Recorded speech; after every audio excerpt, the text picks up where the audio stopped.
The cursor blinked on the screen, insistent, like an intermittent vital sign. The bluish light of the monitor was the only illumination in Jonas Weber's small apartment, buried on the 4th floor of an old building in Kreuzberg, Berlin.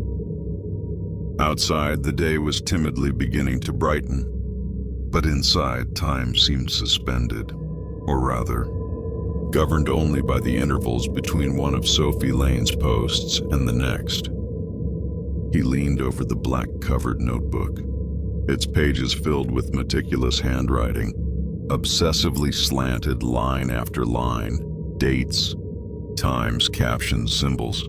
As always, he didn't even allow himself a deep breath before recording the essentials.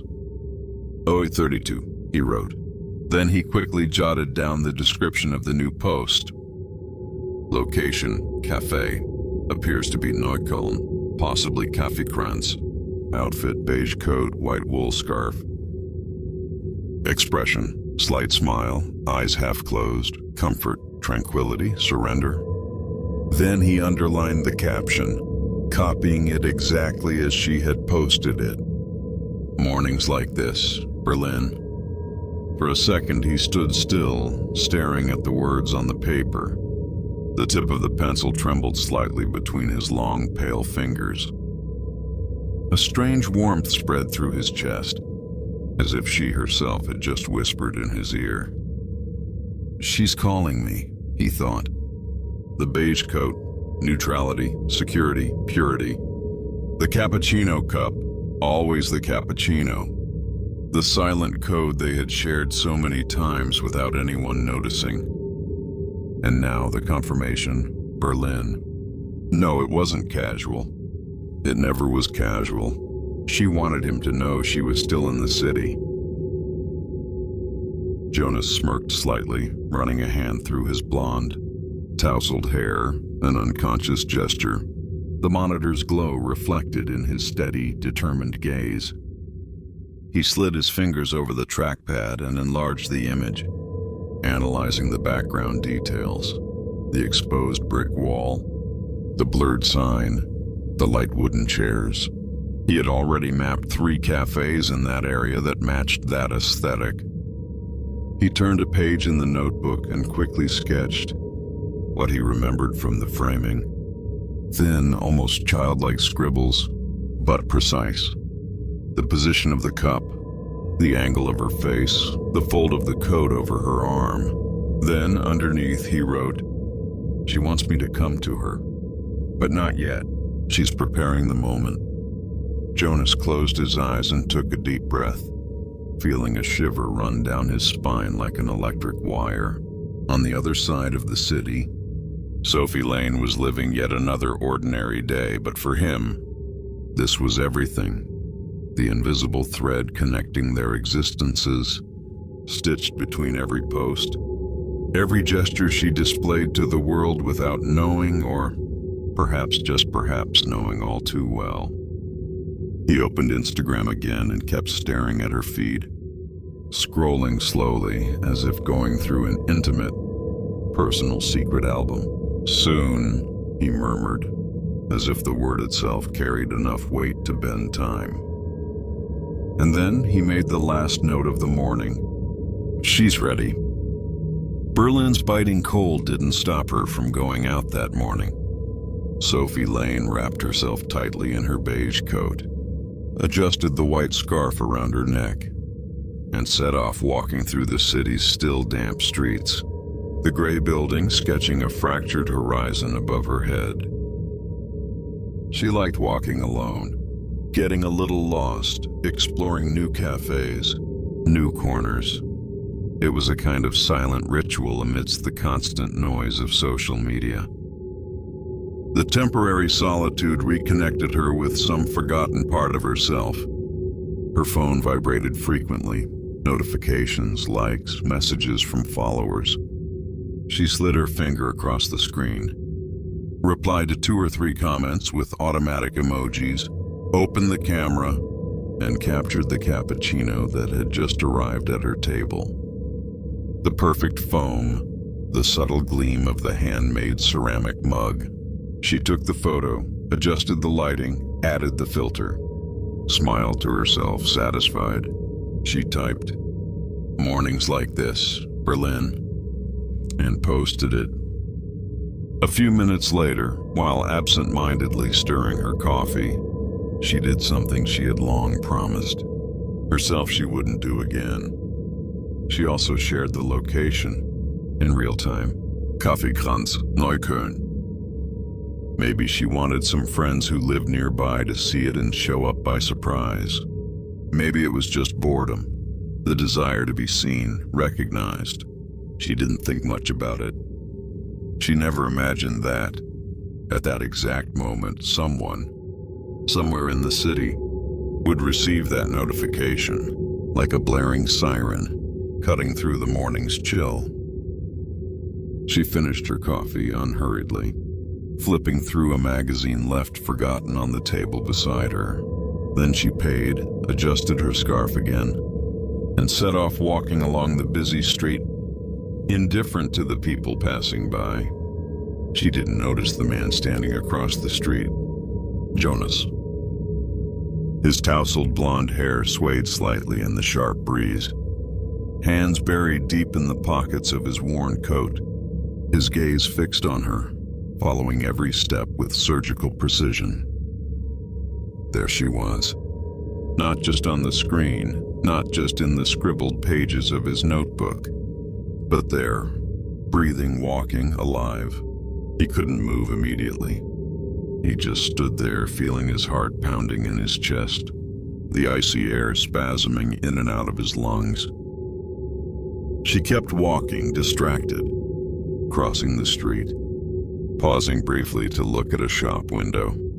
Jonas took a deep breath, gathered everything he had, or what he thought he had, and began to walk too, slowly keeping his distance, eyes fixed on that figure who, until then, had been made only of pixels, filters, and secret codes. Now she was flesh, bone, and possibility. She had no idea, and he had no intention of letting her get away. She walked distractedly, glancing at shop windows, adjusting her scarf, when she felt a presence approaching from her left. Sophie. The male voice sounded close, almost intimate, even though it was unfamiliar. She turned, surprised, looking at the slender man with delicate features, but something unsettling in his light eyes, hidden beneath messy blonde hair tousled by the wind. "Hi," she replied politely, but her guard was already up. Jonas smiled, like someone reuniting with someone deeply familiar. "I knew I'd find you here today. You like this cafe?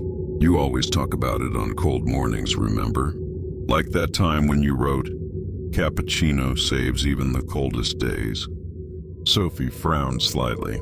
That phrase, she had posted it months ago, maybe. How did he? "Oh, yeah." She forced a smile, stepping half a pace back, uncomfortable. He didn't notice or didn't want to. "And today?" "The beige coat. You always choose neutral tones when you're feeling more introspective. I understand that. You speak through these things." She took a deep breath, quickly glancing around as if looking for an excuse to escape. "Sorry, I have to go," she said, trying to stay cordial, but her body was already pulling away. She turned to cross the street, quickening her pace. She didn't notice that as she rummaged through her bag, a white cotton handkerchief, delicately embroidered with floral patterns, slipped out and fell onto the sidewalk. Jonas stood still, watching her silhouette disappear, crossing the street, getting lost among the hurried passers-by. The cold no longer seemed to bother him. He slowly crouched down, picked up the handkerchief with reverent care, as if gathering a sacred token of devotion. He brought it to his face, inhaling the soft scent of lavender and coffee. And he stood there motionless, holding the handkerchief, staring at the empty street ahead, his eyes lost, not quite knowing what to make of what had just happened. Why did she speak that way? Why was she so distant? Was it a test, a code? He closed his hand around the handkerchief, pressing it to his chest, his heart racing, torn between the cold rejection and the delirious certainty that somehow that response was also part of the silent game they played. She wanted me to have this. She left it for me. He smiled faintly, staring at the folded fabric between his fingers. She wants me to follow. And then he turned, beginning to walk in the same direction she had gone, his steps growing steadily more determined. Sophie wandered distractedly through the store aisles, a small, quiet boutique hidden down an alley in Berlin. The city was cold, but inside the atmosphere felt calm, warm, with soft lights reflecting off displays of delicate objects and colorful fabrics. She didn't realize, until it was too late, that Jonas was already there. He appeared suddenly between the shelves, his eyes fixed on her with an intensity that froze the air. His messy blonde hair, his slim, pale frame, seemed to vibrate at a frequency only he could hear. "Do you remember that day, Sophie?" His voice was low, but filled with the disturbing certainty. "When you wrote, 'Sometimes silence speaks louder than 1,000 words.' I understood. That was for me." Sophie stood frozen, her heart racing, while her mind tried to process what was happening. "No, I don't know who you are." Her voice came out weak, trembling. He smiled as if hearing an innocent lie. "Of course you do. You call me every day." She tried to take a step back, but he moved with her, subtly blocking the path to the door. Suddenly, Jonas turned his body, walked over to the entrance and, without any rush, reached out to the latch. A dry click echoed through the shop as he locked the door. Sophie ran to it, yanking the handle forcefully, but there was no way out. She turned, pale, her gaze flicking between him and the window, as if she could somehow break through it with sheer desperation. Further inside, the shop's only employee, a young blonde woman, noticed the sudden commotion and approached. "Is everything okay?" she asked, glancing back and forth between Sophie and Jonas. He then calmly turned to the employee, his expression unshaken, his eyes empty, cold. "Are you going to help me? Or are you going to let her run away again?" The employee stopped halfway, confused, hesitant, while Sophie, now pressed against a wall, looked frantically around, searching for any gap, any object, anything. Jonas ran his hand through his hair, took a deep breath, then fixed his gaze back on her, with that look of someone who doubts nothing. "You called me here, I came." The silence in the shop was dense, suffocating, as if the world outside had vanished. I don't know what you're talking about," Sophie stammered, her voice broken by ragged breathing, her body tense like a cornered animal. Jonas tilted his head as if hearing something deeply disappointing, and frowned slightly, taking another step toward her. "Don't lie. You write for me. You always have." His voice lost its forced sweetness and took on a harsh tone, cracked with frustration.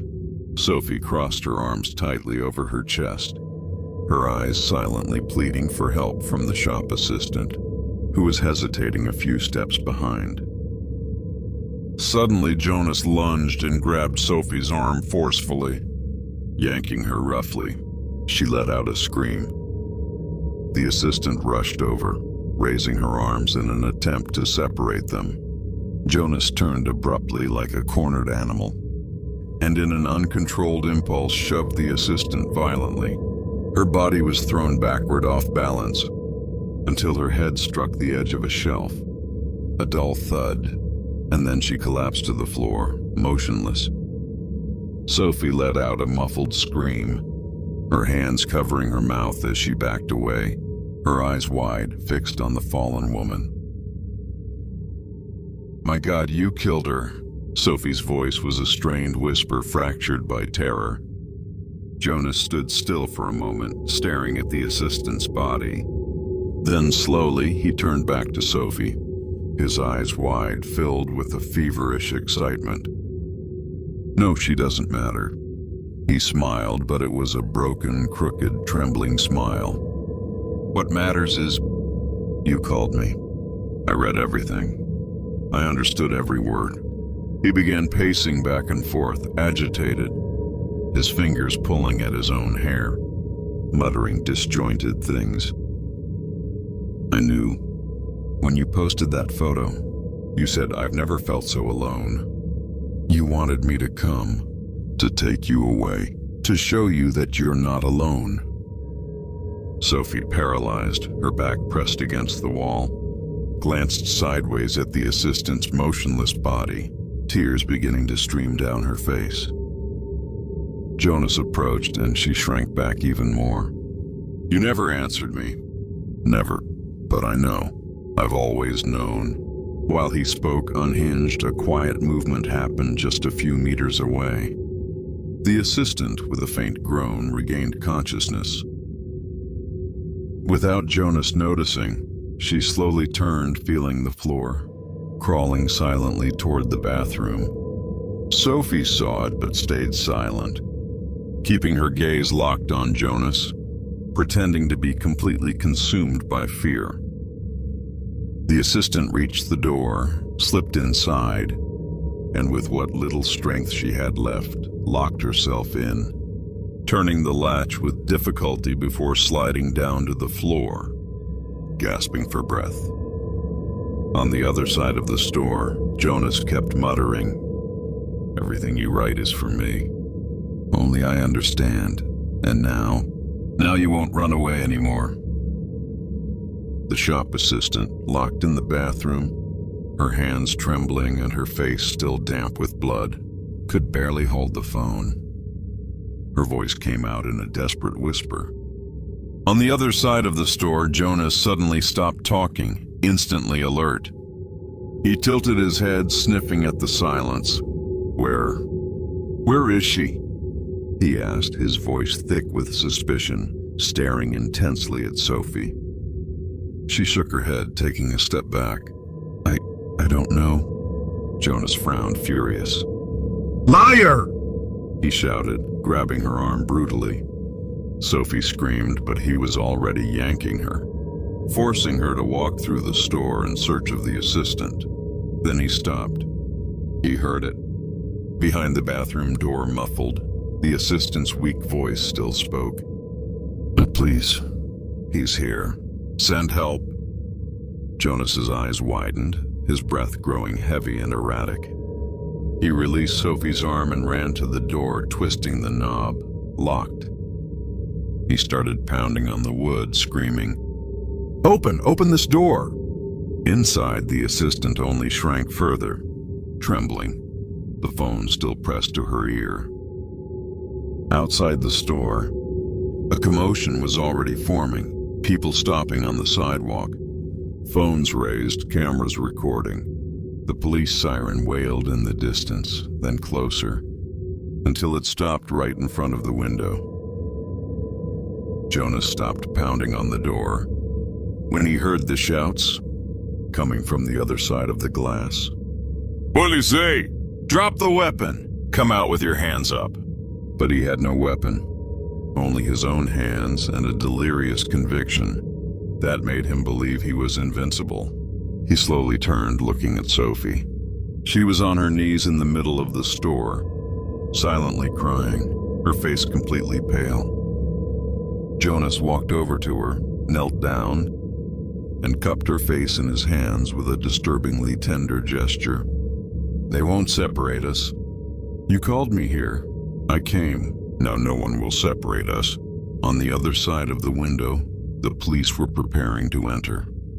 Jonas embraced her, pulling her tightly against him, and then, in a fit of rage, seized her by the neck, squeezing hard, suffocating her. Sophie struggled, clawed, tried to scream, but her voice died in her throat.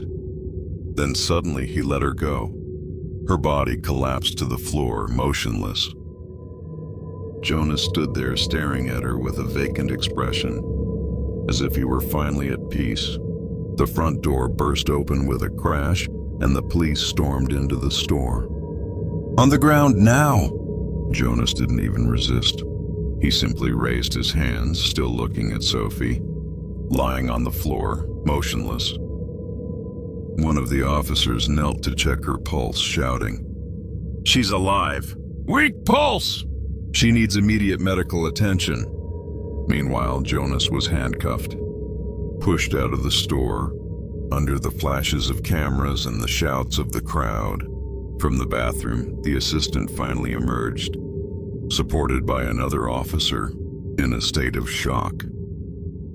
Days later, Sophie woke up from the coma in the hospital. Her image was plastered across newspapers and websites. The blogger who survived her stalker. The case became a symbol of the need for safety for digital influencers. Soon after she released the book, Survive My Story, it became an instant bestseller. Interviews, book tours, packed audiences. And across the city, in a cold cell, Jonas read every page with devotion, his eyes hungry, interpreting each paragraph as a secret confession. "I knew. You wrote it for me. You want me to wait. I will wait." He closed the book slowly, a crooked smile on his lips, and whispered to himself, "In 15 years, we'll be together. I know it." And then he closed his eyes, comforted by the only certainty that had never abandoned him.